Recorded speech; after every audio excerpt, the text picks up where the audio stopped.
प्रयागराज पहुंचे किसान नेता चौधरी राकेश टिकैत ने कहा कि जमीन में बहुत विवाद है, अधिकारी कर्मचारी सुन नहीं रहे हैं। यूपी में कानून व्यवस्था ठीक नहीं है। उन्होंने किसानों की जमीन पैमाइश में हेराफेरी और अधिग्रहण को लेकर फतेहपुर में 3 किसानों की हुई हत्या पर चिंता जताई है। उन्होंने कहा कि प्रयागराज से सीधा फतेहपुर पहुंचकर मृतकों के परिजनों से मुलाकात करेंगे।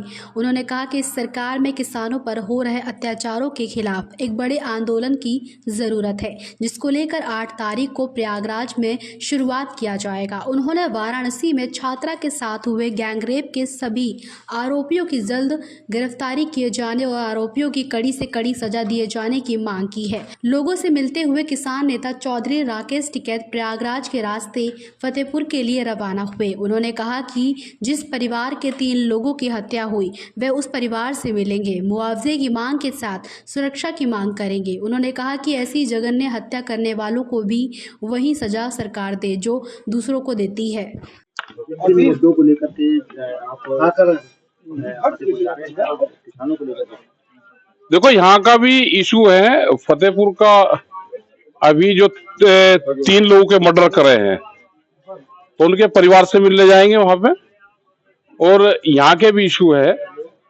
यहाँ का भी 8 तारीख को एक प्रोग्राम यहाँ पे रखा है प्रयागराज में, क्योंकि जो बड़े इशू है वो भूमि अधिग्रहण के हैं, पूरे देश भर के हैं। यहाँ पे भी है, जमीन अधिग्रहण हो रही, जमीन एक किस्म से छीनी जा रही।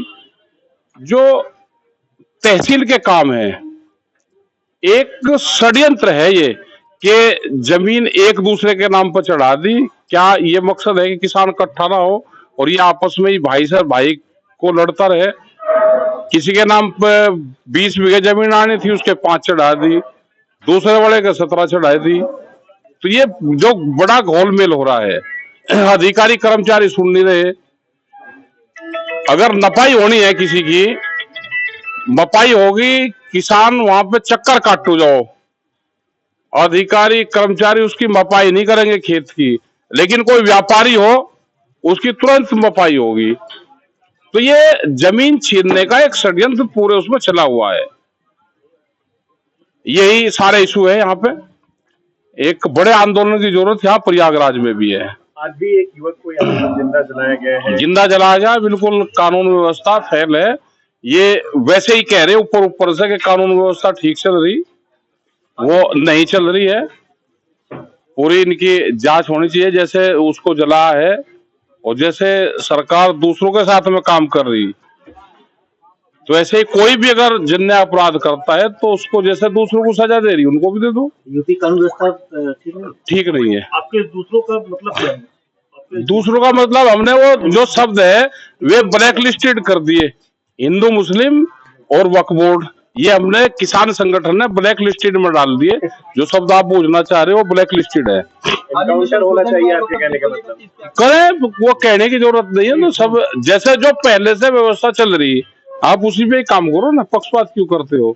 जैसे वहां पे 3 हत्याएं हुई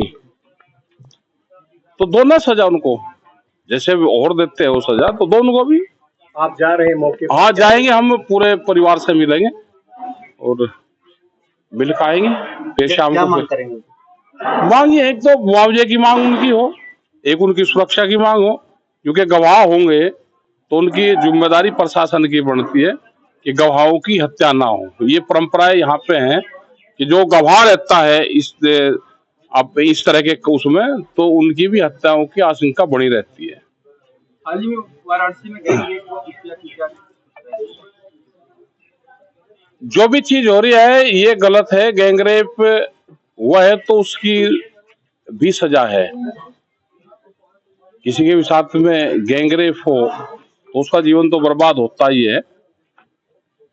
और निर्भया हत्याकांड और गैंगरेप हुआ था तो एक मिसाल है, तो सबको उसको याद रखना चाहिए, और हुआ है तो उनको सजा मिले।